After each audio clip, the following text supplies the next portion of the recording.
এখন দেখছেন YouTube channel Nitai media live.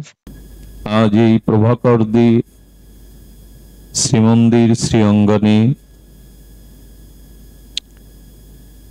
বিদেহী বিদেহিনী আত্মকল্যাণার্থে পারলৌকিক মঙ্গলার্থে আজকের এই মাঙ্গলিক ভগবতীয় ভক্তি যজ্ঞের সুধা যজ্ঞের আয়োজন। এই পরম আয়োজনে ভগবৎ শ্রী অঙ্গনে হরিকথার শুভারম্ভে অস্মদীয় পরমারাধ্য শ্রী গুরুপাদ পদ্মে পরাধ্য কোটি দণ্ডবত প্রণতি। সমাগত গৌড়ীয় আচার্য কুলতিলক, সুধী বৈষ্ণবজন, মহন্তজন, সাধুজন, মান্যজন, শ্রদ্ধাশীলা ধর্মশীলা দেবীমূর্তি কল্যাণিয়া মাতৃগণ, সকল ভক্ত চরণে সশ্রদ্ধ দণ্ডবাদ নিমতি প্রণতি। এই জীবাধম বড় জোরে সকল ভক্ত চরণে বিলম্বের কারণে ক্ষমা চাইছি। আপনারা এই বিষয়ে শক্ত অপরাধীকে আপনাদের ক্ষমা সুন্দর জ্ঞানে, ক্ষমা সুন্দর দৃষ্টিতে দেখবেন। ভগবান বলছেন, কামস্য ইন্দ্রিয় প্রীতিলাভ জীবিত যাবতা। এই জগতে যতদিন বেঁচে আছো কর্ম থাকবে, বাসনা থাকবে, কামনা থাকবে। এই কর্মচক্র, এই কামনা, এই বাসনা, এই স্পৃহা আমাদের সহজে যায় না। এই কামনা বাসনা নিয়ে ভগবৎ বিমুখ হয়ে এই সংসারে বেঁচে থাকাটা বেঁচে থাকা নয়। বেঁচে থাকা তার জন্য সার্থক তিনি প্রকৃত তত্ত্বের দৃষ্টিতে বেঁচে আছেন, যিনি তত্ত্ব জিজ্ঞাসার মধ্যে বেঁচে আছেন। কে আমি? আমার দুঃখ কেন? আমার প্রকৃত সম্বন্ধ, আমার প্রকৃত অভিধেয়, আমার প্রকৃত প্রয়োজন কোনটি? এই যে আসন্ন মৃত্যু জীবের কি করণীয়, জীবনের পঞ্চম পুরুষার্থ কি তত্ত্ব, প্রয়োজন তত্ত্ব, এই তত্ত্ব জিজ্ঞাসার কারণেই প্রকৃত বেঁচে থাকা। বিত্ত বৈভব সংসার বাসনা নিয়ে বেঁচে থাকাটা বেঁচে থাকা নয়। এই তত্ত্বের অনুসন্ধান, তত্ত্ব জিজ্ঞাসার জন্য বেঁচে থাকা। জীবস্ব তত্ত্ব জিজ্ঞাসা। এই তত্ত্ব জিজ্ঞাসায় আমাদের প্রকৃত আত্মজ্ঞানে বাঁচিয়ে রাখে, না হলে আমরা মৃত।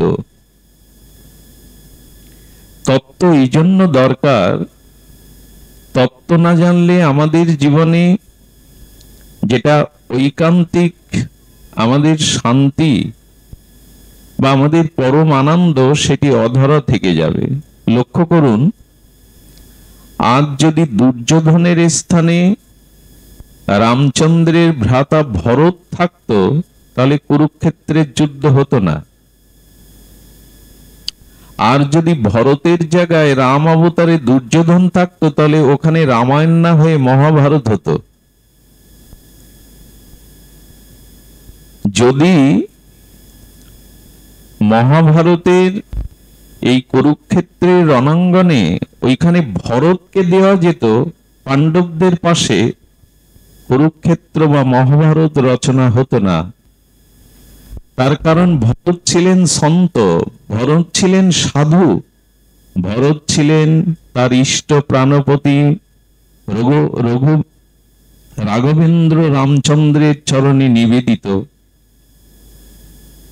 এই যে ভরতের ত্যাগ, এই যে ভরতের ইষ্ট প্রীতি, ভগবৎ প্রীতি, যে সিংহাসন নিয়ে আজকের মারামারি, যে সিংহাসন নিয়ে আজ কুরুক্ষেত্রের লোকক্ষয়, রক্তক্ষয়, সেই কুরুক্ষেত্র শুধুমাত্র 5টি গ্রাম ভগবৎ কর্তৃক চাওয়াতে দেয়নি, কিন্তু সেই সিংহাসনে ভরতকে বসানোর জন্য গুরুদেব মাতৃস্থানীয় অযোধ্যার সমস্ত প্রজাগণ, এমনকি রামচন্দ্র নির্দেশ দিয়েছিলেন যে সিংহাসন নিয়ে আজ রক্তক্ষয় লোকক্ষয়, সেই সিংহাসনে বসবার জন্য যুদ্ধ করা হচ্ছে। তুমি বসো, তুমি বসো, কেউ বসছে না, বসছে রামের চরণ।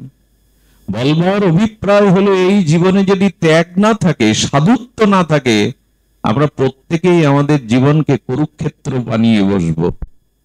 যদি ত্যাগ থাকে, যদি আমাদের জীবনে ভগবৎ চরণে সমর্পিত প্রীতি থাকে, তবে অযোধ্যার সিংহাসনের মতো প্রভুর খড়ম থাকবে, কিন্তু সেই পথ নিয়ে কোনো রক্তক্ষয় হবে না, দ্বন্দ্ব হবে না। এজন্য আমাদের জীবনে আজ সাধুত্ব, তত্ত্বজ্ঞ, ত্যাগ চাই, নাহলে আমরা প্রত্যেকেই এক একটি মহাভারতের কারণ হয়ে যাব। প্রত্যেকেই আমরা আমাদের জীবনে এই লোকক্ষয় এবং আমাদের জীবনে ভগবৎ বৈমুখ্য, অভিমান, অহংকারে কৌরবদের মতো আমাদেরও পতন নেমে আসবে। সুধীজন, এই জন্য আমাদের জীবনের সর্বাপেক্ষা প্রয়োজন শ্রী ভগবানের সাথে তত্ত্বত সম্বন্ধ রচনা করা। জগৎ সংসারের যে সম্বন্ধ, তা কি বলা হয়েছে?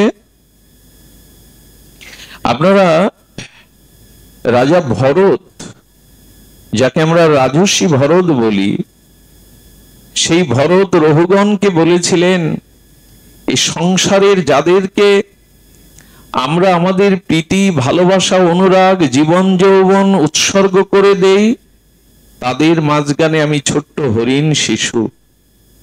অপরাধ নেবেন না, কথাটি ভাগবত বলছেন, কথাটি ব্যাসদেব বলছেন, কথাটি রাজর্ষি ভরত বলছেন। বলে আমার সামনে আমি ছোট্ট ক্ষুদ্র হরিণ শিশু, কিন্তু দেখেছিলাম হিংস্র হায়না, হিংস্র বাঘ, হিংস্র সিংহ, একদিকে অগ্নি, একদিকে অগাধ জলাশয়, আমি তার মাঝে হরিণ শিশুর মতো। এই জন্য ভরত তার পিতা, তার মাতা, তার ভ্রাতাগণ, তার পরিজনকেই বলছেন, এরা এক একটি বাঘ, এক একটি সিংহ, আমি সেখানে শাবক, হরিণ শিশুর মতো। সবাই মোহ, মায়া, মমতা আমাকে গিলে খেতে চায়। এই জন্য আমি সকল কিছু ছেড়েছি, বোবা হয়েছি। আচ্ছা, ব্যাসদেব কি ভুল করলেন এই চরিত্র রূপায়ণ করতে? এই কথাগুলি কি ভরত ভুল বলছেন যে আমার সামনে সব বাঘ, হায়না? ভুল বলছেন না। ভুল উনি বলছেন কি আমরা বলছি? আমাদের একটু বিচার করতে হবে। এই সংসারে তত্ত্ব জিজ্ঞাসায় বেঁচে থাকো, মোহ মায়া এতে বেঁচে থাকতে গেলে বেঁচে থাকা নয়। ফল্গু নদীতে যাবেন, বিহারের মধ্যে পড়ে তো, এই গরমের দিনে লু হাওয়া বইছে, উপরে মরুর মতো লু হাওয়া বইছে, কিন্তু যদি কোনো কিছু কোদালা দিয়ে এনে একটু বালি সরিয়ে দেন, দু কোপ মাটি তলে যান, দেখবেন জল বেরোচ্ছে, এটা ফল্গুর ধারা। ঠিক তেমনি সংসারে যাদের মনে করছেন আপনজন, নিজজন, এরাই আমার সুখ দুঃখের চিরদিনের সাথী, এই মোহ মায়া আবিলতা একটু যদি তাদের ভেতরে, তো সকলে নিজ সুখের, স্বসুখের কামনার জন্যই তারা আপনাকে মানে, তারা আপনাকে সামনে রেখেছে, তাদের সুখের জন্যই। উপরে দেখছেন মরুভূমি, ধু ধু লু হাওয়া বইছে, ভেতরে জলধারা। সংসারের প্রতিটি চরিত্র বাইরে দিয়ে মনে হয় এরাই আমার আপনজন, এরাই আমার চিরদিনের জন। ভেতরে প্রবেশ করে যদি তত্ত্বের দৃষ্টিতে দেখেন, দেখবেন তারা তাদের নিজ সুখের জন্যই আমাকে সামনে রেখেছে। এই জন্য ভরত বলছেন, আমার সম্মুখে এরা দাঁড়িয়ে। ব্যাসদেব ভুল, আমাদের তত্ত্ব জানাননি। এই জন্য বিপলে সেবিন কৃপণ দুরজন চপল লবসুখ লাগিরে, এই তো ভাগবতের ভাষা। আমি অল্প লবমাত্র সুখের জন্য এই কৃপণদের ভালোবেসেছি। কৃপণ কেন জানেন? সবকিছু যাদের জন্য উজাড় করে দিলাম, তারা আমার পরকালের আত্মকল্যাণের উদ্ধারের কোনো চেষ্টা আমার জন্য করেনি। এই জন্য এরা কৃপণ। যাদের জন্য জীবন যৌবন ধন সর্বস্ব উৎসর্গ করে দিলাম, তারা আমার পরকালে আত্মকল্যাণে ভগবত প্রাপ্তির সহায়তা করলো না। এই জন্য এরা কৃপণ, একান্তই কৃপণ। আর এই কৃপণের সেবায় আমি সারা জীবন করেছি।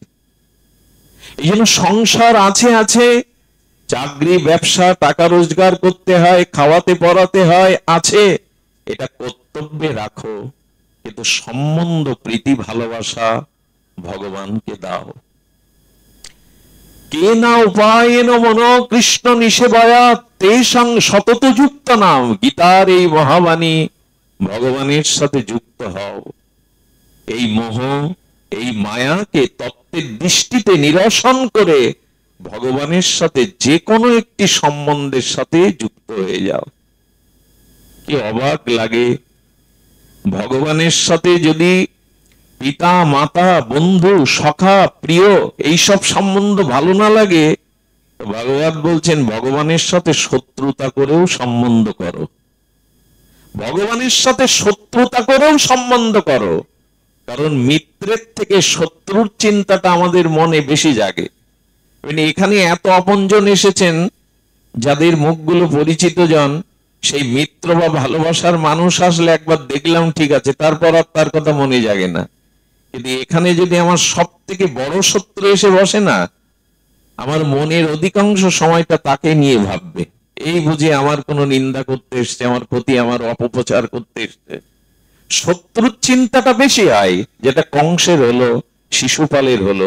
তো ভগবান এমন এক বিচিত্র মহিমান্বিত চরিত্র, শত্রু রূপেও যদি ভগবানের সাথে সম্বন্ধ করতে পারো, তো ভগবত কৃপা পেয়ে যাবে, কল্যাণ পেয়ে যাবে। যে শত্রুতা সংসারে কল্যাণ আনে না, অনিষ্ট অকল্যাণ আনে, ক্ষতি আনে, সেই শত্রুজাত সম্বন্ধ যদি ভগবানের সাথে করতে পারেন, তো আপনার মুক্তি এসে যাবে। কেনা উপায় এনো, যে কোনো উপায়ে ভগবানের সাথে সম্বন্ধ করো, দেখবেন অবাক হতে হয়। সম্বন্ধ করতে গিয়ে অর্জুন গোবিন্দের সাথে সারথীর সম্বন্ধ করে বসলেন। তুমি আমার সারথী হও। ত্রিভুবন কুলনায়ক, অখণ্ড পরতত্ত্ব, অনন্ত বিভু শ্রী ভগবান আজ সম্বন্ধের কারণে সকার রথের সারথী হয়েছেন। রথটা কৃষ্ণ ধোয়া মোছা করেন। আচ্ছা, রথের সারথী যদি কৃষ্ণ হয়, ঘোড়াকে কে জল খাওয়াবে? অর্জুন।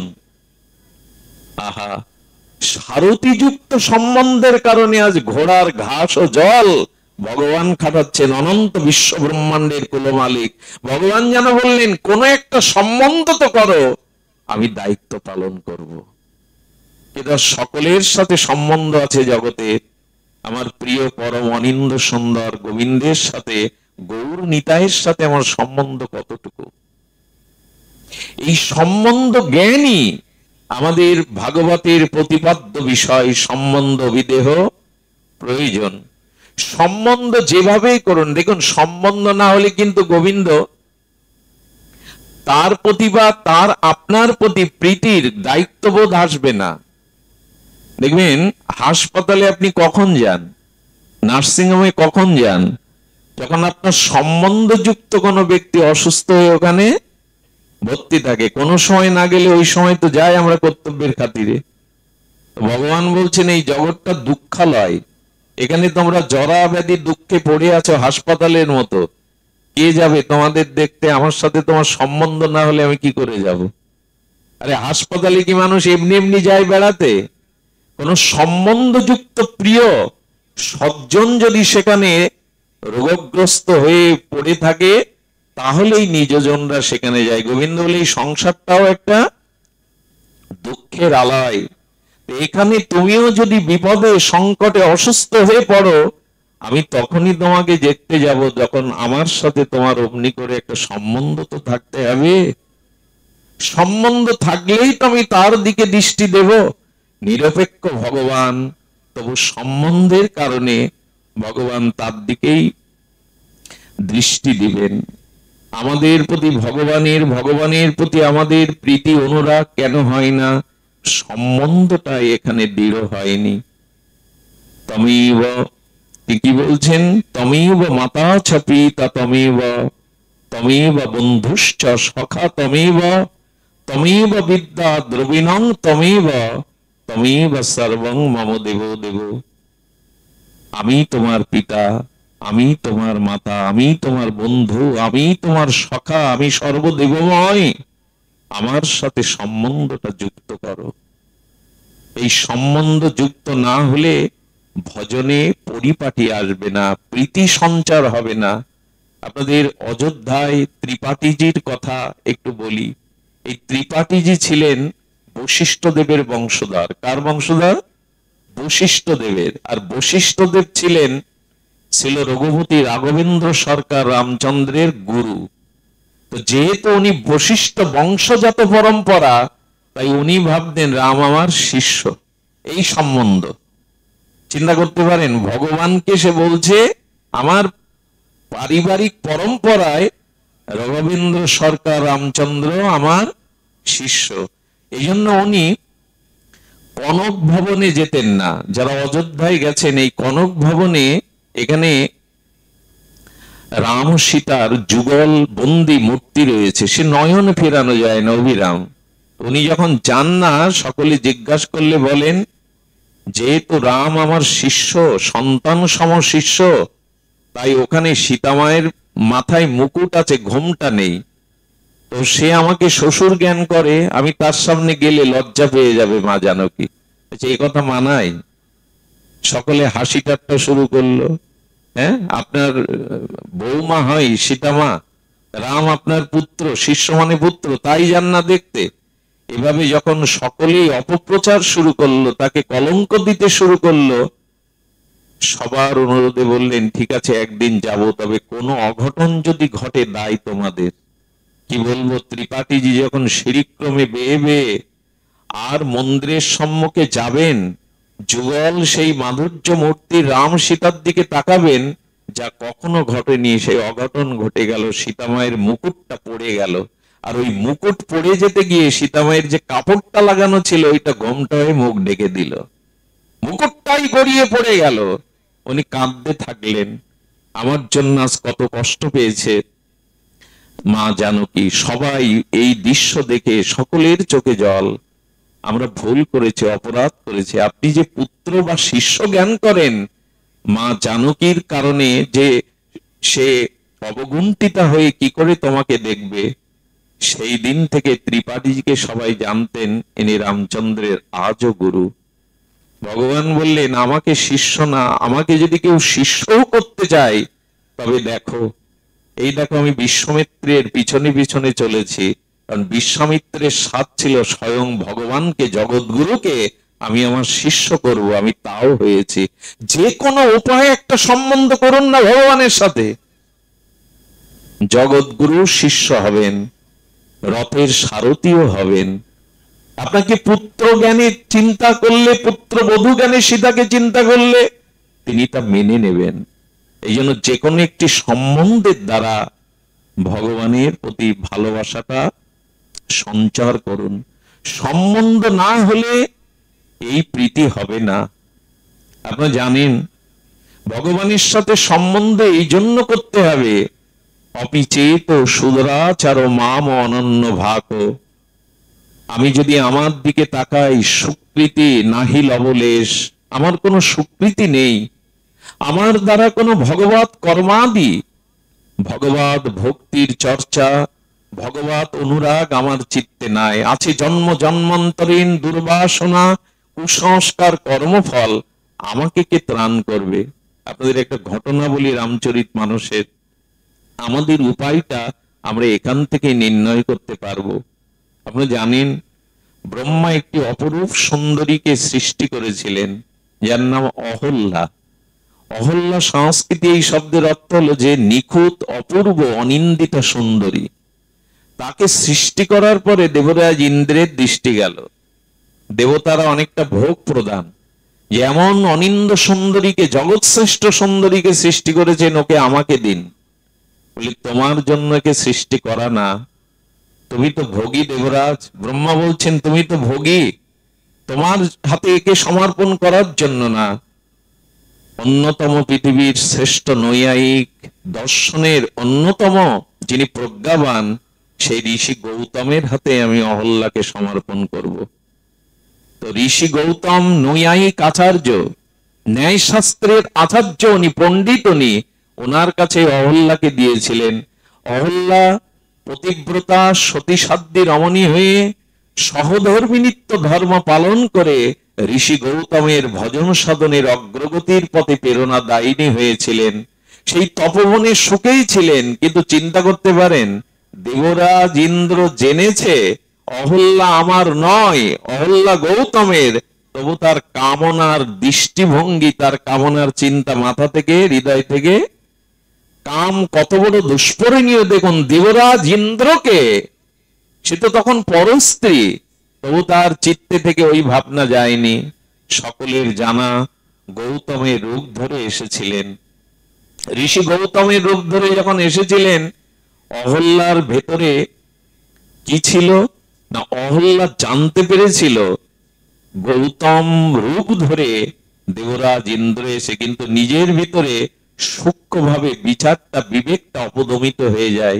চিন্তা করলেন আমার কাছে, জগতের কোন রমণীর কাছে আমার সৌন্দর্যে বিমিত হয়ে ইন্দ্র যুগ যুগ ঘুরে বেড়াচ্ছে, আর ইন্দ্র যদি আমার কাছে আসে এটা তোমার গর্ব। দেবরাজ ইন্দ্র আমার রূপের মোহে এসেছে। এই রূপের মোহ ওর বিবেককে, বিচারকে সেদিন কাজে দেয়নি। উনি জানতে পেরেছিলেন, এমন নয় যে অহল্যা জানতে পারেনি যে স্বামীর বেশ ধরে সতী নারী পরপুরুষের বাতাসটাও নিতে পারে না। অসূর্য স্পর্শা বলা হয়, তারা অন্যের বাতাসও নিতে পারে না। উনি জানতে পেরেছিলেন, সঙ্গে সঙ্গে বললেন দেবরাজ তোমার মনোকামনা পূর্ণ হয়েছে, আমার নিরাপত্তা এবং তোমার নিরাপত্তার জন্য তুমি দ্রুত এই স্থান ত্যাগ করো। দ্রুত স্থান ত্যাগ করতে গিয়ে গৌতম এসেছিলেন, তাকে জরাগ্রস্ত অভিশাপও দিয়েছিলেন। আর সেদিন অহল্যাকে বলেছিল আজ এই তপবনের পুতপবিত্র বাতায়নে এখানে ধ্যানমগ্ন একটি নির্মল স্থানকে তুমি কলুষিত করেছো তোমার দেহভোগের বাসনা দ্বারা। তোমার বুদ্ধি যখন আমার মতো ঋষিকে পেয়েও, তপবন পেয়ে, এই অপ্রাকৃত আত্মানন্দের অনুভূতি পেয়েও যখন তোমার বুদ্ধিটা পাথরের মতো কাজ করলো, বিবেচনা শক্তি নাই, তুমি পাথর হয়ে যাও। যাদের বিবেক নাই, যাদের বিচার নাই, শাস্ত্র অনুভূতি নাই, তারা তো এমনি পাথর। তিনি পাথর হতে বললেন, পাষাণ হতে বললেন। এখন পাষাণ হতে বললেন এই কারণে, পাষাণেরও প্রাণ আছে, কারণ অভিশাপ দিলেও তার মধ্যে প্রাণ ছিল। কিন্তু পাষাণ দেখবেন কি হয়, রৌদ্রে পুড়ে তাপে দগ্ধীভূত হতে থাকে, কারো কাছে জল চাইতে বলে না। আবার শীতে জড়ো জড়ো হলেও সে কারো কাছে উষ্ণতা প্রার্থনা করতে পারে না। এমনি করেই তো 12 মাস ষড় ঋতুতে তাকে ভুগতে হয়। গৌতম বললেন পাথর বুদ্ধি, বিবেচনা, বিবেক যখন তোমার নাই, তুমি পাষাণী হয়ে যাও। আমার মতো মাদিস জীবেরও আজ বিবেক বিবেচনা নাই, আমাদের বুদ্ধিটা যেন পাথর হয়ে গেছে। বুদ্ধিটা বিবেক শূন্য হলে, বিচার শূন্য হলে, শাস্ত্র জ্ঞান শূন্য হলে আমরা একরকম পাষাণ হয়ে যাই। এবং এই পাপময় জীবনে কি ঘটেছিল জানেন, সমস্ত তপবনে বৃক্ষগুলো বৃক্ষরাজি ছিল, কিন্তু যেখানে পাষাণ হয়ে অহল্যা ছিল ওখানে বৃক্ষগুলো পুড়ে গিয়েছিল। গৌতম বলেছে এখানে কোনো পাখিও ডাকবে না, কলকাকলি করবে না, এখানে কোনো কীট পতঙ্গ থাকবে না। যারা আধ্যাত্মিক ভক্তি জীবন পেয়েও, যাদের ভিতরে এই জড়বুদ্ধি কারণে আর কামাসক্ত দুর্জেয় কামের কারণে যারা বিবেককে জলাঞ্জলি দেয়, তাদের জীবনে কোনো কিছুই সৌন্দর্য, কোনো কিছুই পবিত্রতা, স্নিগ্ধতা থাকতে পারে না। পাপময় জীবন কিন্তু পাষাণের মতো। দেখুন সমস্ত বনে বৃক্ষরাজি, পল্লব, ফুল, বাতায়ন সবই আছে, নির্মল পবন, কিন্তু ওখানে যখন আগুন জ্বলছে, ওখানে যেন চিতাভস্যের মতো সব ছাই হয়ে রয়েছে। অহল্যা কি জানালো জানো, আমার মতে যদি কখনো বিবেকচ্যুত হয়ে, আমার মতো যখন তোমাদের মেধা, বিবেক, জ্ঞান, চেতনা শূন্য হয়ে পাপ করে জীবনটাকেও এমন অসার করে তুলবে, তোমাদের দিকে একটি পাখিও তাকাবে না, কীট পতঙ্গও তোমার সাথী হবে না, পত্র পুষ্প ফল বাতাবরণ হতে তুমি সব বঞ্চিত। কিন্তু এরকম আমার মতো বঞ্চিত হলেও একটা উপায় আছে, ভগবানের শরণ নাও। যার কেহ নেই, পশু নেই, পাখি নেই, বৃক্ষ নেই, সৌন্দর্য নেই, সব হারা যারা আমার মতো পাষাণ হয়ে গেছে, তাদের একটাই উপায় আছে, উপায় ভগবানের চরণের দিকে চেয়ে থাকো। যদি জীবনে স্খলন হয়েও থাকে, পতন হয়েও থাকে, অহল্যার মতো সর্বশ্রীশূন্য হয়ে থাকে, রামচন্দ্রের দিকে তাকিয়ে থাকো। ওখানেই তিনি অপেক্ষা করছিলেন রঘুপতি রামচন্দ্রের জন্য। বিশ্বামিত্রকে নিয়ে রঘুপতি রাজবিলোচন যখন বনের দিকে চলছেন, হঠাৎ করে রামচন্দ্রের চোখ গেল সেই পাষাণের দিকে। গোবিন্দ যেন জানালেন, সব হারা হয়ে যারা পাষাণের মতো পড়ে আছে, তোমাদের কেউ না থাকলেও আমি আছি তোমার দিকে দৃষ্টি দেওয়ার। আমি আছি তোমাদের দিকে দৃষ্টি দেওয়ার। দেখুন, ভগবান আমাদের অন্যায়টা, পাপটা যদি দেখতেন, উনি আমাদের কৃপা করতে পারতেন না। পুতনা যখন গোবিন্দকে কোলে নিলেন, শিশু কৃষ্ণকে, তখন কৃষ্ণ চোখ বন্ধ করেছিল। পদকর্তা টিকাকারগণ বলছেন, গোবিন্দ এই কারণে চোখ বন্ধ করেছে যে, পুতনা তুমি বাল ঘাতিনী, রুধির সনা, পাপীয়সী, পবিত্র না। আমি যদি তোমার পাপ কর্মের দিকে দৃষ্টি যায়, তোমাকে মুক্তি দিতে পারবো না, তোমাকে ধাত্রীগতি দিতে পারবো না। তাই চোখ বন্ধ রেখে জগৎকে জানাচ্ছেন, আমাকে কোলে নাও, আমাকে বুকে নাও, আমি তোমার অতীত কর্মের দিকে দৃষ্টি দেব না। আমাকে নিয়েছো কোলে, এই জন্য তোমায় মুক্তি দেব, প্রেম দেব, কিন্তু তোমার দিকে অতীত আমি দেখব না। এমন করুণা ঘন ভগবানের স্মরণ ছাড়া কার স্মরণ নেব আমরা? কিন্তু স্মরণ কি এসেছে? সম্বন্ধটা কি এসেছে ভগবানের সাথে? এই জন্য শাস্ত্র বলছেন, যার কেহ নাই তুমি আছো তার। যার সব পুড়ে ছাই হয়ে গেছে, যে পাষাণ হয়ে গেছে, প্রভু তার দিকে তাকিয়েছেন। বিশ্বামিত্র সব জানেন, উনি ত্রিকলজ্ঞ রাম। এই জায়গাটা পক্ষী শূন্য, শ্রী শূন্য, শোভা শূন্য, কোন পশু পাখি বৃক্ষ লতা নাই, কেন পাষাণের দিকে তাকিয়ে আছো? রামচন্দ্র যেন হৃদয়ে বললেন, প্রভু আমি তাকে এড়িয়ে গেলে কে তাকে কল্যাণ করবে, কে এদের উদ্ধার করবে? এই জন্য তিনি পতিত পাবন। তার নামের সার্থকতা এই, তিনি পতিত পাবন। রূপ সনাতন বলেছিল, প্রভু আমাদের যদি উদ্ধার না করো, এই পতিতকে যদি উদ্ধার না করো, তাহলে পতিত পাবন নাম তোমাকে দেবে না কেউ, পতিত পাবন নামের উপাধি তোমার থাকবে না। তাই আমাদের মতো পতিতকে তুমি উদ্ধার করো। অহল্যার ঘটনাটা এই কারণে বলছি, আমাদেরও জীবনে যদি স্খলন এসে থাকে, পতন এসে থাকে, আমাদের জীবনও যদি সেই জড়বুদ্ধি সম্পন্ন পাষাণ হয়ে থাকে, ভয় নাই, ভগবানের শরণ নাও। শরণ নাও, সর্ববঞ্চিত সর্বহারাকেও তিনি বুকে নেন। বিশ্বামিত্র ত্রিকালজ্ঞ হয়ে বলছেন, রাম কার দিকে তাকিয়ে আছো? বলল, যে আমার দিকে চেয়ে আছে, আমি তার দিকে তাকিয়েছি। তো রাম, কাজ করো, তোমার চরণ ধুলি দাও, চরণ ধুলি দিয়ে আমি জানি তুমি কার দিকে তাকিয়েছো, উদ্ধার করো। বললেন, শ্রী গুরুদেব, আপনার কৃপা না হলে আমি চরণ ধুলি দিতে পারি না।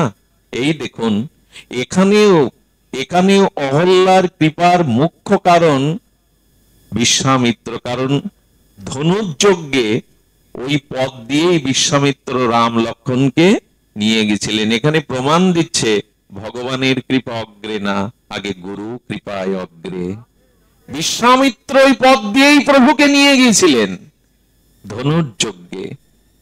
এটাই প্রমাণ করে ভগবানের কৃপা পরে, অগ্রে গুরু কৃপা, মহৎ কৃপা।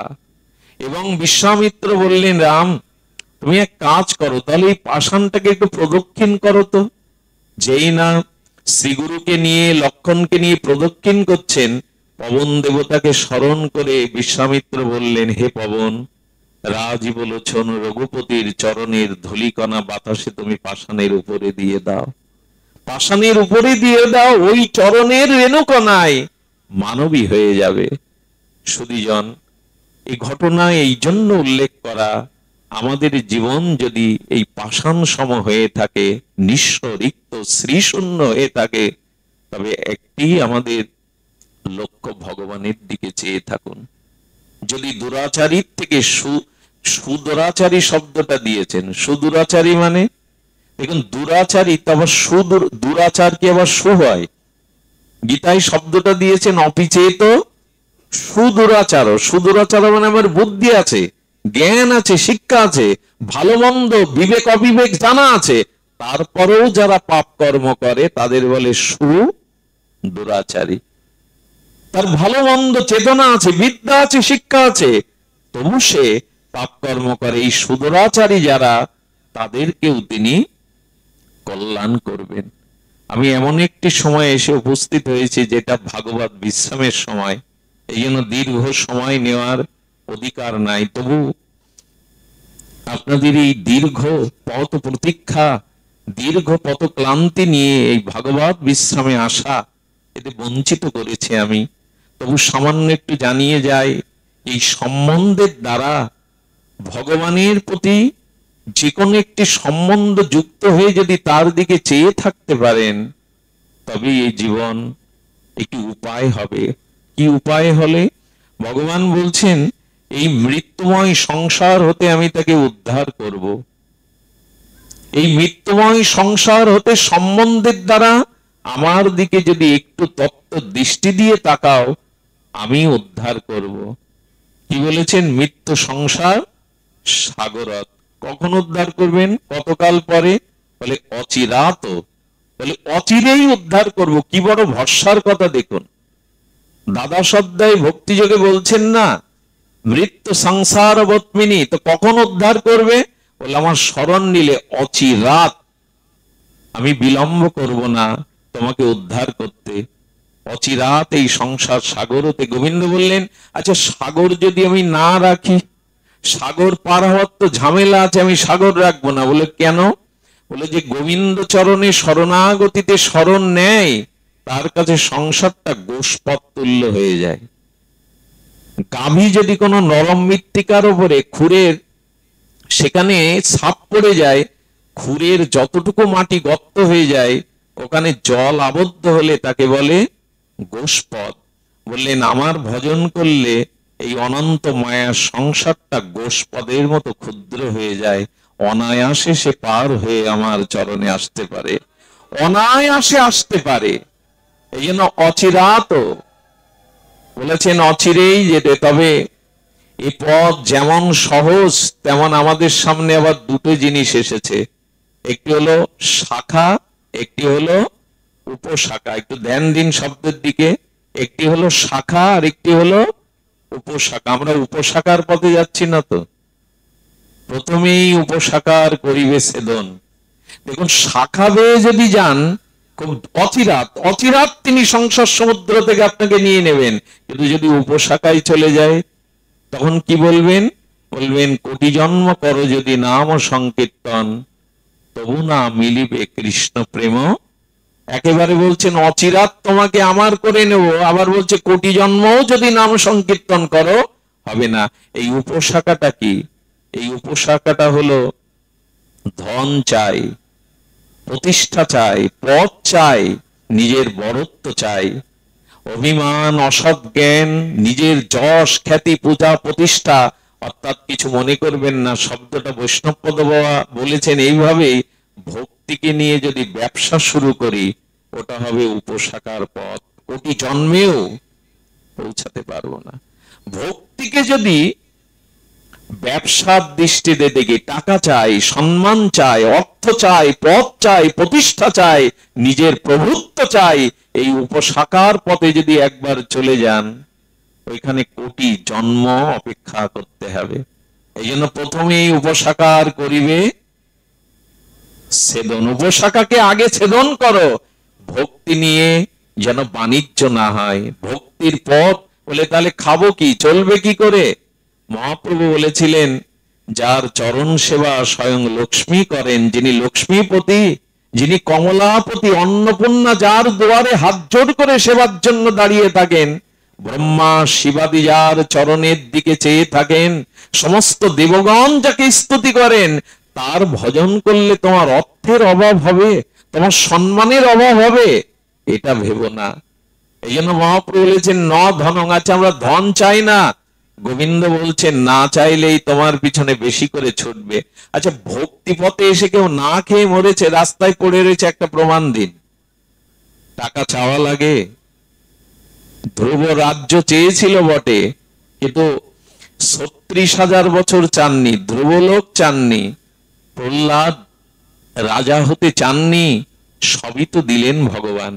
এই জন্য অর্থ চাইতে হবে এমন নয়, ন ধনং ন জনং। জন মানে একেবারে আমার পরিচিতি সারা দেশ, সারা উপমহাদেশে ছড়িয়ে পড়ুক। আরে জন নিয়ে কি করবে তুমি? সম্মান ধুয়ে খাবে যদি গোবিন্দ চরণে ভক্তি না হয়। লোকখ্যাতি উপশাখা তোমার বাধা হয়ে দাঁড়াবে। এই জন্য ন জনং, বহুবিধ মানুষের কাছে পরিচিত হতে হবে, শ্রেষ্ঠ প্রবক্তা হতে হবে, এই আশা করো না। আরে দেখো আমাদের গৌড়ীয় বৈষ্ণবের মাধবেন্দ্রপুরী সম্মানের ভয়ে পালায় যাচ্ছে রাতে। হ্যাঁ, সম্মানের ভয়ে পুরী গেল পালাইয়া। সম্মানের ভয়ে যে আমার জন্য গোপীনাথ ক্ষীর চুরি করেছে, এই সংবাদ যদি সকালে প্রচারিত হয়, সবাই আমার চরণে আসবে, দর্শনে আসবে, তাই রাতের অন্ধকারে তিনি রেমুনা ত্যাগ করলেন। সম্মানের ভয়ে পালিয়ে যাচ্ছেন, এটা চাওয়ার জিনিস। এই জন্য যদি সম্মান চান, সুন্দরী চান, কবিত্ব প্রতিভা চান, যশ খ্যাতি প্রতিষ্ঠা চান, তবে জানবেন আপনি উপশাখায় চলে গেছেন। কোটি জন্ম করো যদি নাম সংকীর্তন, তবু না মিলিবে কৃষ্ণ প্রেম শাখায় এসো। শুদ্ধ ধারায় এসো, পরম্পরা শুদ্ধ ধারায় এসো। এখানে চাওয়া নেই, দেওয়া আছে। এখানে চাওয়ার কিছু নেই, শুধু আছে দেওয়া। আচ্ছা, আপনি চিন্তা করতে পারেন দেওয়া কেন বলছি? হনুমান বুদ্ধি সত্তম, হনুমান জ্ঞানী মধ্যে পৃথিবীর অগ্রগণ্য। হনুমানকে রামচন্দ্র নিজে পুত্র রূপে আত্মসাৎ করেছেন, আর হনুমানকে উনি শঙ্করের অবতার, ভগবান শিবই হনুমতে হনুমান হয়ে প্রভুর চরণ সেবাই করেছিলেন। সেই হনুমান রাজ্যহারা, স্ত্রীহারা, কামক সুগ্রীবের সেবা করলেন কেন? এই প্রশ্নের উত্তর আপনাদের কাছে চাইছি। যিনি ভগবান স্বয়ং শিব এবং যিনি জ্ঞানী মধ্যে জগতে অগ্রগণ্য, হনুমানের মতো জ্ঞান জগতে বিরল। রামচন্দ্র রঘুপতি যাকে 4 যুগে অমরত্ব দিয়েছেন, হনুমানের মৃত্যু নাই, সেই হনুমান রাজ্যহারা, স্ত্রীহারা, কামক ভোগে সুগ্রীবের কেন সেবা করলেন? ওনাকে কেন ছাড়ছেন না? এর কারণ হলো এই দেখুন, এটা গুরু দক্ষিণা। আপনাদের মনে পড়ে হনুমান মা অঞ্জনার কোলে ভূমিষ্ঠ হওয়ার পরে সূর্যকে ফল ভেবে আক্রমণ করেছিল খাবো বলে, এবং এত শক্তিমান হনুমান যে সূর্যকেও তিনি, আবার আধুনিক মনস্ক শিক্ষিত মানুষরা বলবেন সূর্য পৃথিবীর এত গুণ বড়, হনুমান তাকে গিলে খেলো কি করে, কানে পুড়লো কি করে? আসলে সর্বশক্তিমান ভগবত তত্ত্বের কাছে কোনো কিছুই অসম্ভব নয়। ওইখানে আমাদের জাগতিক বিচার চলে না। তো সূর্যকে যখনই খেয়ে ফেলতে, সেদিন থেকে দেবতাদের অনুরোধে, ব্রহ্মার অনুরোধে, শিবের অনুরোধে হনুমান তাকে ফল না মনে করে তাকে সহ্য করেই মুক্ত করে দিয়েছিলেন। সেই দিন ব্রহ্মা শিবাদি দেবগণ হনুমানকে আশীর্বাদ করেছিলেন। তো সূর্যের তেজকিরণ দেখে হনুমান প্রতিজ্ঞা করেছিল যে একদিন আমি তোমার কাছে বিদ্যা শিক্ষা, বেদ শিক্ষা নিতে যাব। এই হনুমান সূর্যলোকে গিয়েছিলেন সূর্যের কাছে শাস্ত্র শিক্ষা নিতে, গুরুকরণ করতে। তো সূর্যদেব তাকে বললেন, আমি তো পূর্বেই জানি আমাকে যে খেয়ে আসতে গেছে, আমাকে সে গ্রাস করতে পারে, সে আমার কাছে কি শিখবে? তো বললেন, দেখো আমার পিছনে তুমি দৌড়ে পারবে না, সূর্য তো গতিময়, আমার পিছনে তুমি দৌড়ে পারবে না। বললেন, আমি কিভাবে দৌড়াতে হয় গুরুদেব জানিয়ে আপনি আমাকে বঞ্চিত করতে পারবেন না। তখন বলছেন, গুরু শিষ্য সম্মুখে না বসলে বিদ্যা পরম্পরায় ভাগ হয় না, নিতে পারে না। তো আমি তো চলি, শিষ্যকে তো গুরুর সামনে, গুরু সম্মুখে থাকে, শিষ্য পশ্চাতে, কিন্তু আমি তো চলছি, পিছনে থাকলে তো শিক্ষা নিতে পারবে না। হনুমান তখন বললেন, আপনি আমার দিকে মুখ করে থাকেন, আমি আপনার মুখ করে থাকলেও পেছনে আমি ছুটতে পারবো। হনুমান পরীক্ষা দিয়েছিলেন বিদ্যা অর্জনের জন্য, সম্মুখে মুখ দিয়ে উনি পেছনে পুরো একটা দিনের মধ্যে সমস্ত বেদশাস্ত্রের ব্যুৎপত্তি জ্ঞান লাভ করেছিলেন। সূর্য আশীর্বাদ করছেন, প্রকৃতই তুমি জ্ঞানী, জ্ঞানীদের মধ্যে অগ্রগণ্য। বলেন, গুরুদেব একটু গুরু দক্ষিণা দিতে চাই। তখনই বলেছিলেন, আমার অংশে ত্রেতা যুগে সুগ্রীবের জন্ম হবে। এই সুগ্রীব হলো সূর্যের অংশ। এই সুগ্রীব যেদিন সর্বহারা হবে, সেদিন তুমি তাকে সেবা করবে, এই আমার গুরু দক্ষিণা। তাহলে ভগবান শিব হয়ে কখনো সুগ্রীবের মতো মানুষকে সেবা করে? হনুমান সেবা করতে এসছে ভগবানের, কেন সুগ্রীবের সেবা করলেন? বললেন এই জন্য এটা ওনার গুরু দক্ষিণা। আমি বলি, এই জগতে যদি সেবা না থাকে, আর হনুমানের মধ্যে গুণ দেখবেন, সর্ববলশালী হয়েও সর্বগুণে অগ্রগণ্য হয়ে হনুমানের মতো বিনয় জগতে কারো মাঝে ছিল না, কোনোদিন অভিমান দেখাননি। মা সীতার সামনে এইটুকু বানর সেজে গেছেন। সীতামা মনে কষ্ট রেখে মুখে হাসি দিয়ে বলছেন, সব বানর কি তোমার সাইজের? বলে হ্যাঁ মা। তাহলে আর রাবণের হাত থেকে আমার এই জন্মে উদ্ধার হয়েছে, ফিরে যাও, প্রভুকে ফিরে যেতে বলো। বলো মা, তুমি আমার ছোট রূপ দেখলে, বড়টা দেখবে, যদি আদেশ করো দেখায়। পাহাড় পরিমাণ, আকাশ পরিমাণ দিনের দেহটাকে প্রলম্বিত করলেন। সীতামা আকাশ পরিমাণ দেখে বললেন, এত বৃহত্তম যখন তুমি ছোট হয়ে এলে কেন? বললেন মা, ভক্তির সামনে, মায়ের সামনে সন্তানকে ছোট হয়ে আসতে হয়, ওখানে বড় হয়ে যেতে নেই। আমি ছোট হয়েছি মানে এই নয় যে আমি ক্ষুদ্র মা। আচ্ছা, যদি এই প্রশ্ন হয় তুমি এত বলশালী, তো ওই সময় তো সীতাকে কাঁধে করে উদ্ধার করে নদী পার, সাগর পার হয়ে নিয়ে আসতে পারতে, যুদ্ধের কি প্রয়োজন ছিল? হনুমান উত্তর দিচ্ছেন, আমি তা পারি, প্রভুর ইচ্ছায় আমি তা পারি, পারলাম না এই জন্য আমার প্রভুর হাতে রাবণ বধ হয়ে প্রভুর কীর্তি যাতে জগতে ছড়িয়ে পড়ে, প্রভুর মহিমা যাতে জগতে ছড়িয়ে পড়ে, এখানেও তার গুরু চিন্তা, এখানেও তার ইষ্ট চিন্তা। নালে হনুমান পারত পুরো লঙ্কাকে যে পুড়িয়ে দিতে পারে, মা জানকীকে কাঁধে করে সে সাগর পার হয়ে উদ্ধার করতে পারত, কিন্তু চেয়েছিল প্রভুর বিজয়, প্রভুর যশ, প্রভুর খ্যাতি।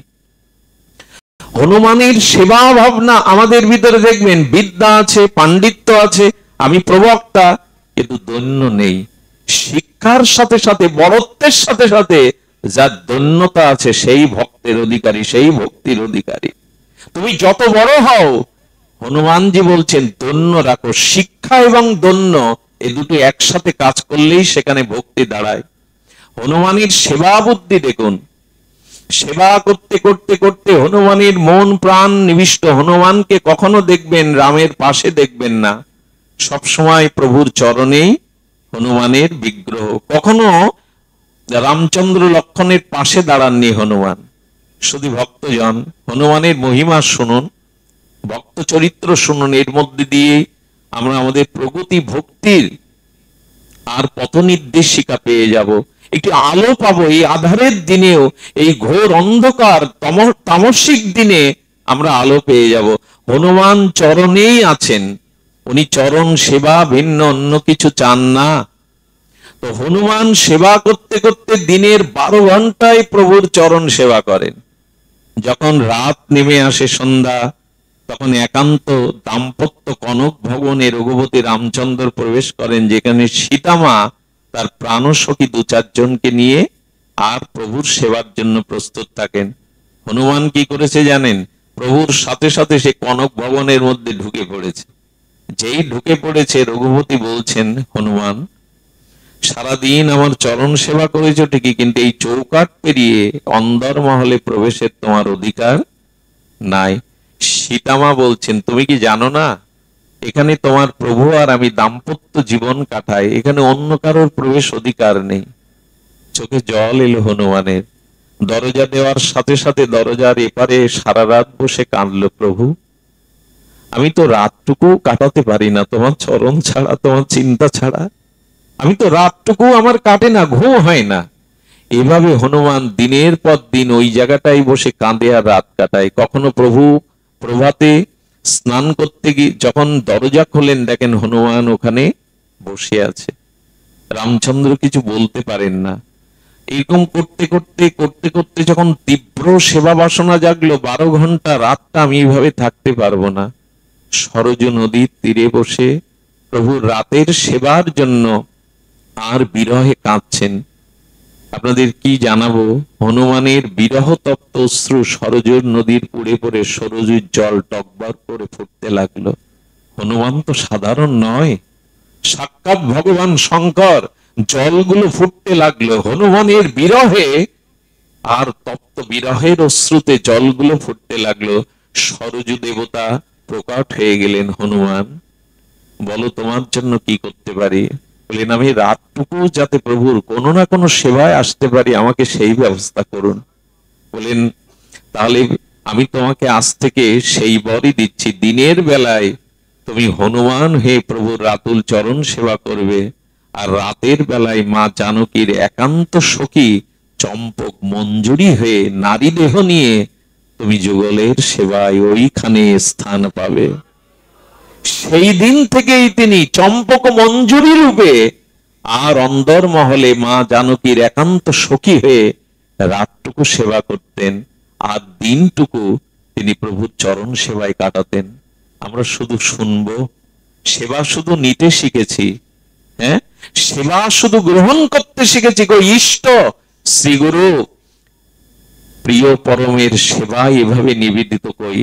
আর এই সেবার জন্য আপনারা জানেন, অঙ্গদ রাজ্য নিয়ে নিল, সুগ্রীব কিষ্কিন্ধার রাজা হলো, বিভীষণ লঙ্কার অধিপতি হলো, কে পায়নি রাজ্য? প্রভুর চরণে যারা গেছে কাউকে বঞ্চিত করেনি।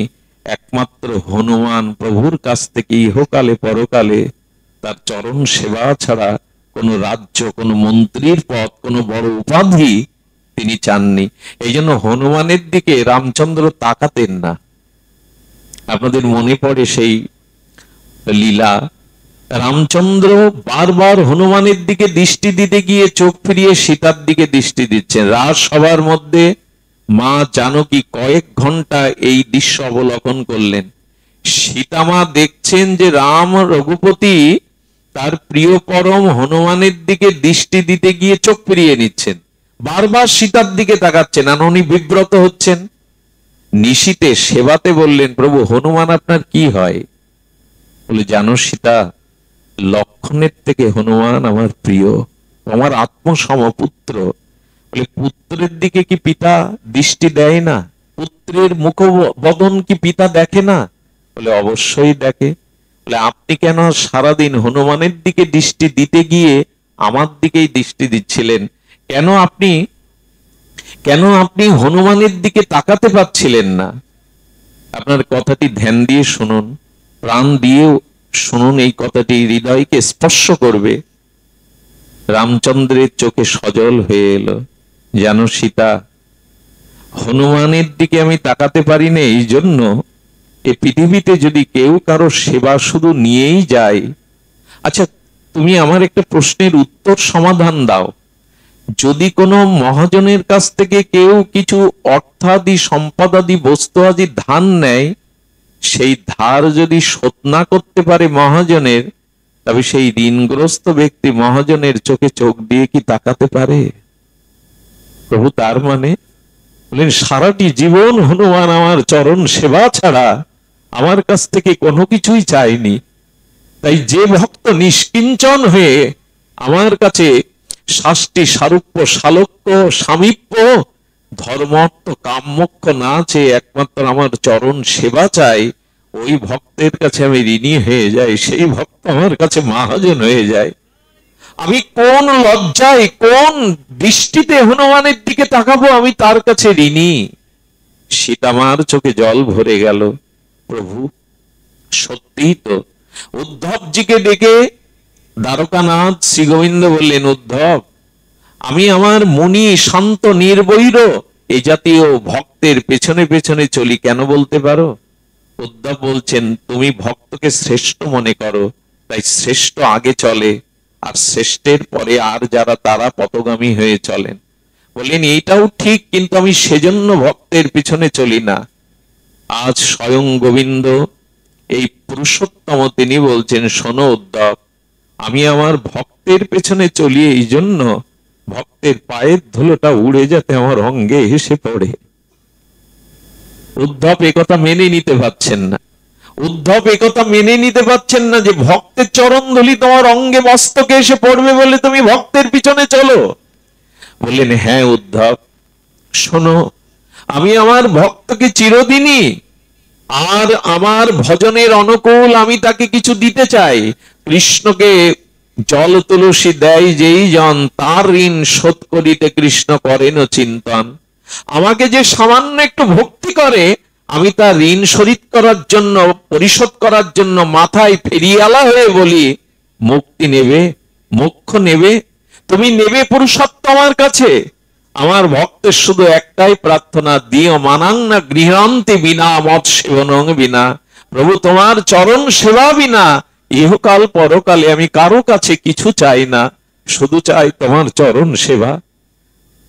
উদ্ধব বলতে পারো, ওই ভক্তের কাছে আমি ঋণী হয়ে যাই, আর ওই ঋণ আমি শোধ করতে পারি না। তবে জানো, মহাজনের কাছে ঋণগ্রস্ত ব্যক্তি ঋণ শোধ না করতে পেরে মাঝে মাঝে মহাজনের চরণ বুকে ধরে, মাথায় ধরে, আর মহাজনের চরণে পড়ে যায়। তাতে মহাজনের হৃদয়ে কিছুটা দয়া, করুণার আর্দ্র হয়, আর তখন তাকে সে ক্ষমা করে দিতেও, ঋণ মুক্ত করতেও পারে। আমি আমার নিষ্কিঞ্চন শুদ্ধ সেবক ভক্তের কাছে আমি চিরকাল ঋণী।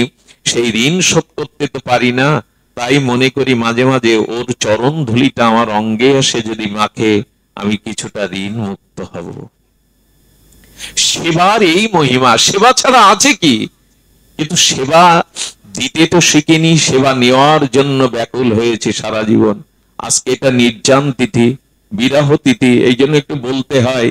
ঠাকুর হরিদাসকে মহাপ্রভু স্পর্শ করতে গিয়ে ঠিক এই একই লীলা, একই শব্দ যোজনা করেছেন। প্রভু কহে, তোমার স্পর্শী পবিত্র হইতে, তোমার পবিত্র গুণ নাহি তো আমাতে।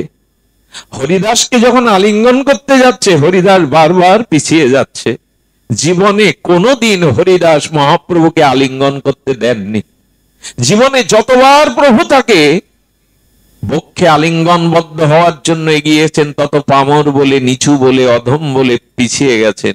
আচ্ছা, প্রভু যে এই কথা বললেন, মোট তোমায় স্পর্শীময়ী পবিত্র হইতে, আমরা যদি একটু বিচার করি কথাটা, সচ্চিদানন্দ রাধা মাধব মিলিত তনু গৌরাঙ্গের মধ্যে অপবিত্রতা কিছু আছে? একটু উত্তর দিন, আছে কি? শ্রীকৃষ্ণ চৈতন্য মহাপ্রভু যিনি রাধা কৃষ্ণ মিলিত তনু, তার মধ্যে অপবিত্র কিছু আছে? তো প্রভু কেন নিজ মুখে এই কথা বলছেন, তোমায় স্পর্শীময়ী পবিত্র হইতে? তার মানে আমার ভিতরে অপবিত্রতা আছে, আমি তোমাকে স্পর্শ করছি পবিত্র হব বলে। প্রভু একটু ভেবে কথা বলো। আমরা যদি তোমার কাছে জানতে চাই তোমার মধ্যে হেয় কি আছে, অপবিত্রতা কি আছে, প্রভু তার উত্তর দিয়েছেন। ওই কথাটাই এই কথার সামঞ্জস্য। প্রভু বলছেন, হরিদাস, আমার সুখের জন্য, হরিনামের জন্য তুমি কোনোদিন ঘর বাঁধনি। সেই শিশুকালে পিতামাতা হারিয়ে তুমি লোকের দুয়ারে দুমুঠো পচাবাসী অন্নের জন্য গাভী রেখে, মেষ রেখে বেড়াতে। আর ওই মেষগুলো, গাভীগুলো লোকের ফসল ক্ষতি করলে তোমাকে ধরে তারা পেটাতো। পিতাহীন, মাতাহীন, আশ্রয়হীন, এমনি করে কষ্ট পেয়েছো তুমি। যেমনি ভাগবতে গিয়ে বসলেন একদিন, ভাগবতে গিয়ে শুনছেন, পাঠক বলছেন, যার কেহ নাই তুমি আছো তার। এই মন্ত্র শুনে হরিদাস সেদিন ত্যাগ করে বেনাপোল জঙ্গলে গিয়ে ভজন শুরু করেছিল। যার কেহ নাই তুমি তো তার আছো। সারাটি জীবন সে কখনো কুঠির বাঁধেনি। হরিদাস কি পড়তো জানেন? লোকের ফেলে দেওয়া কাপড়ের একটা অংশ লজ্জা নিবারণের জন্য গঙ্গা জলে ধুয়ে করত। জীবনে কখনো গায়ে কিছু চড়াননি, জীবনে কোনোদিন কোনো প্রসাধনী। আচ্ছা, পুরীতে যে এত বছর থাকলেন, সিদ্ধ বকুলের তলায় যে সিদ্ধ বকুল আজও মহাপ্রভুর লীলার সাক্ষী হয়ে আমাদের মাঝে বেঁচে আছে। মহাপ্রভু একদিন জগন্নাথের দন্তকাষ্ঠ প্রসাদী বকুল কাষ্ঠ দিয়ে দাঁত মাজছেন। সেই দন্তকাষ্ঠটা মহাপ্রভু বালির মধ্যে রোপণ করে দিয়ে বললেন, তুমি ফুলে ফলে পল্লবিত হয়ে ওঠে, আমার হরিদাস ঘর বাঁধবে না, আমার হরিদাস এখানে এসে প্রভুর নাম করবে। আমার হরিদাসকে তুমি বৃষ্টিতে ঝড়ে ছায়া দিও। সেই সিদ্ধ বকুল আজও সাক্ষী দিচ্ছে। মহাপ্রভু হরিদাসের জন্য সিদ্ধ বকুল রচনা করলেন। তুমি এখানেই বসে নাম করো, তুমি আমার কাছে না যেতে পারো, আমি তোমার কাছে আসব। সারাটি জীবন হরিদাস ভালো কিছু মুখে আহার দেয়নি, ভালো স্থানে শয়ন করেনি।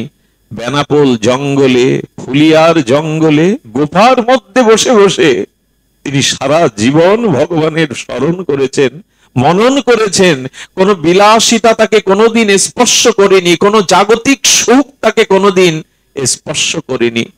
লক্ষ হীরার মতো পতিতাকেও তিনি মহন্তি করেছেন।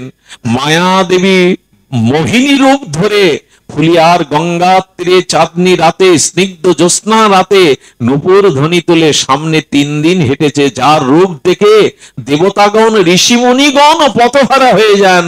সেই হরিদাস ঠাকুর 3 দিনেও মায়াদেবীর দিকে তাকাননি। মায়াদেবী বলছেন, বাবা তোমার হরিনামের কি শক্তি! আমি মন্ত্র পেয়েছি, হরিনাম পেয়েছি, কিন্তু এমন হরিনাম, এমন হরিনামের মহিমা আমার জানা নেই। আজ থেকে তুমি আমায় শিষ্য করো। এই হরিদাস, তাকে মহাপ্রভু বলছেন, তোমায় স্পর্শিময়ী পবিত্র হইতে। প্রভু তোমার মধ্যে অপবিত্রতা কোথায়? অপবিত্রতার ব্যাখ্যা দিয়েছেন গৌড়ী আচার্যগণ। বলেন, মহাপ্রভু বললেন, হরিদাসের মতো নিষ্কিঞ্চন নামনিষ্ঠ দন্য প্রধান ভক্ত আমার কাছে সারা জীবন কিছু চাইনি। তাই হরিদাসের ত্যাগ ও সেবা দন্যের কাছে আমিও ঋণী। ওই একই কথা, আমি ঋণী বিধায় নিজেকে অপবিত্র জ্ঞান করি। তাই হরিদাস তোমাকে জড়িয়ে ধরতে চাই, যদি তোমার পরশে আমি পবিত্র হই।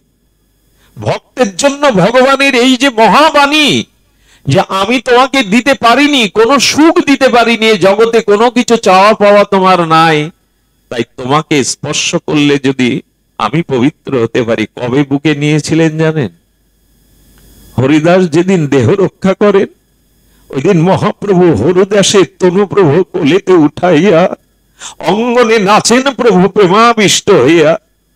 হরিদাস যেদিন প্রভুর চরণ, কমল চরণ বুকে ধারণ করলেন, নয়ন ভিঙ্গ দিয়ে প্রভুর কমল বদন দর্শন করলেন, জিহ্বাই শ্রীকৃষ্ণ চৈতন্য উচ্চারণ করতে করতে নামের সহিত প্রাণ উৎক্রমণ করলেন, সেই দিন মহাপ্রভু হরিদাসের নিথর দেহটা বুকে নিয়ে আর তিনি বারবার চুম্বন করছেন, বললেন, হরিদাস আমার, হরিদাস আমার।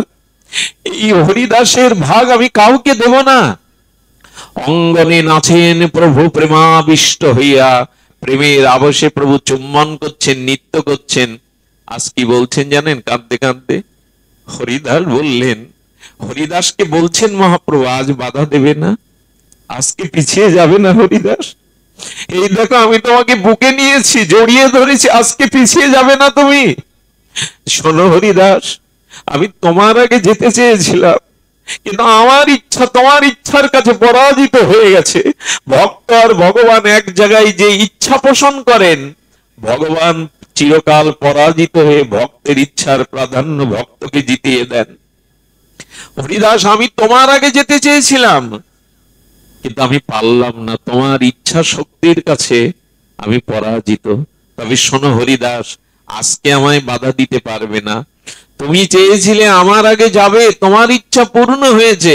হরিদাস, আমার মনে হয় আজ তোমার ইচ্ছা পূরণের দিন নয়, আজ আমারও ইচ্ছা পূরণের দিন। কত বছর ধরে মনে করেছি তোমাকে বুকে নেব, সেই ইচ্ছা আজ আমার পূরণের দিন। আজকে শুধু তোমার ইচ্ছা পূরণ হচ্ছে না, আজ আমার ইচ্ছা পূরণের দিন।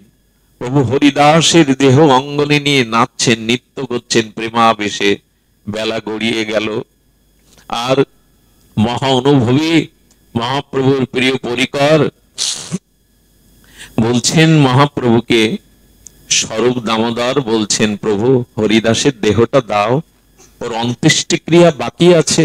এইভাবে তুমি তো যার দেহ নিয়ে যদি জড়িয়ে রাখো, মৃত ব্যক্তিকে দেখলে মনে স্নান করে, মরা দেখতে গিয়েছিলাম এই উপাধি দেয়, স্নান না করে ঘরে ওঠে না। আর প্রভু বুকে নিয়ে চুম্বন করছেন, জড়িয়ে ধরছেন। ভক্ত ভগবানের কাছে কত প্রিয়। হরিদাসের সেই নিতর দেহটাকে প্রভু ছাড়ছেন না। স্বরূপ দামোদর নিলেন, প্রভু অগ্রে সংকীর্তন করতে করতে যখন হরিদাসের দেহটা তুলবে, আকস্মিক যে ঘটনা ঘটলো। দেখুন, ভক্তি বা ভক্ত এই প্রকৃতিও তাকে ভুলতে পারে না। মহাপ্রভু হঠাৎ তাকিয়ে দেখলেন সিদ্ধ বকুল থেকে কয়েকটা ফুল ঝরে ঝরে হরিদাসের বদনে বুকে পড়ছে। সেই ফুলের সাথে বিন্দু বিন্দু, তখন তো বেলা দ্বিপ্রহর, বিন্দু বিন্দু জলকানা হরিদাসের দেহে পড়ছে। মহাপ্রভু তাকিয়ে দেখলেন সিদ্ধ বকুল, যার তলে বসে প্রভু নাম করতেন, সেই সিদ্ধ বকুল কাঁদছে আর বলছে, আমাকে তো আর কেউ নাম শোনাবে না ঠাকুর, আমি তো আজ এতিম হয়ে গেলাম, আমি শূন্য হয়ে গেলাম। বৃক্ষ কাঁদছে হরিদাসের জন্য, কে আমাকে আর নাম শোনাবে? কে তোমার এই মধুময় হরিনাম শোনাবে? উচ্চস্বরে কীর্তন হলে, পাঠ হলে এই বৃক্ষগুলো শোনে, ওরা উদ্ধারের জন্য। কারণ জগদীশ চন্দ্র বসু প্রমাণ করে গেছেন, গাছেরও অনুভূতি আছে, শ্রবণ শক্তি আছে। গাছ এই হরি কথা শোনে। এখানে শুধু মানুষ বা ভক্তরা শুনছে না, নরনারী নয়, বৃক্ষগুলো ধন্য হচ্ছে। ওগো কৃষ্ণ কথা থামিও না, নাম থামিও না। ওই নামে হরিদাসকে মহাপ্রভু এ প্রশ্নও করেছিলেন, তুমি বলছো জগৎ উদ্ধার হবে হরি নামে, বৃক্ষলতা গুলো কি করে উদ্ধার হবে?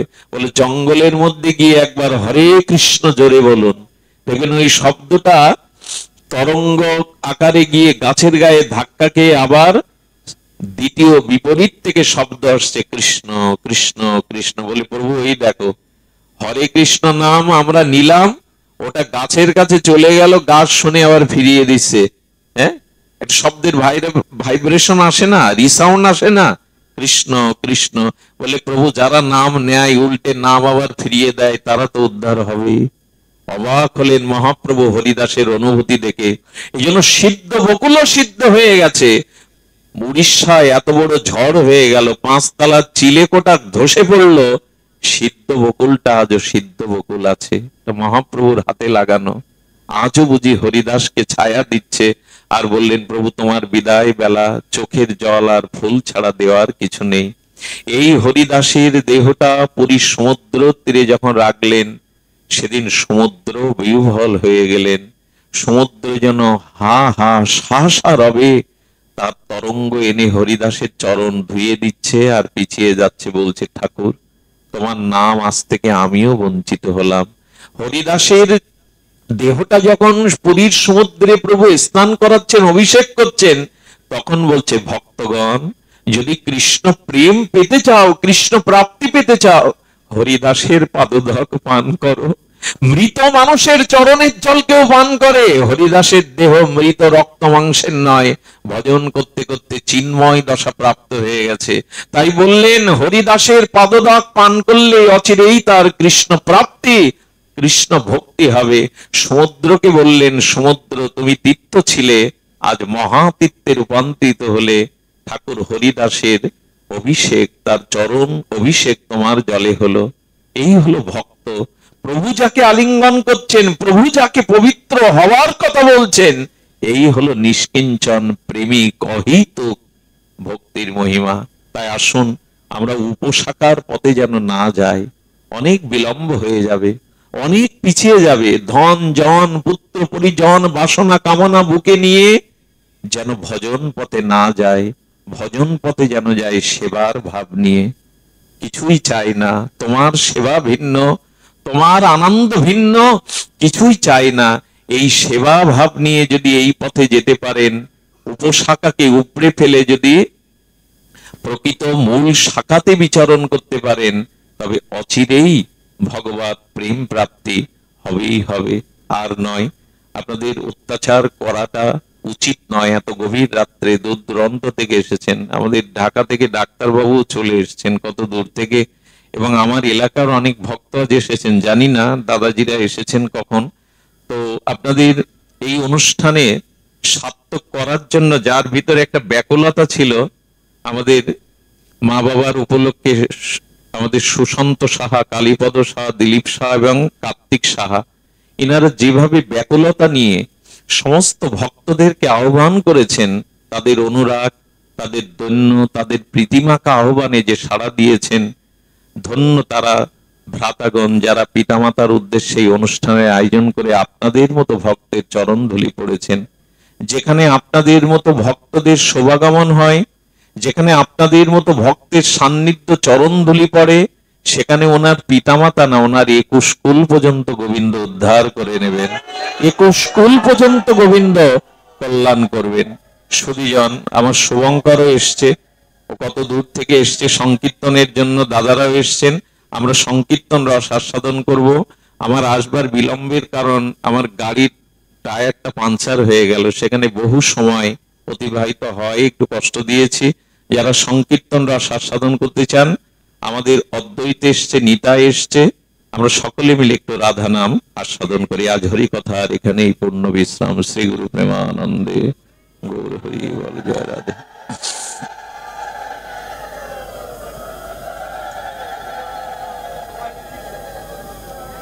সকলে প্রসাদ নিয়ে যাবেন।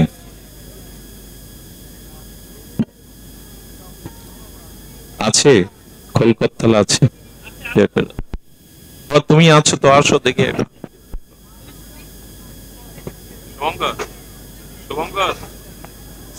ও আমাদের ইয়ে আসছে না, পুষ্পিতা, আসো একটু, আসো পুষ্পিতা, শুভঙ্কর, আমাদের দাদাজি, আসো এখানে, আসো একটু রাধা নাম বলো। সামনে আসো, সামনে আসো। জয় রাধে, জয় রাধে। অপারেটর যদি থাকেন, এদের হাতে একটা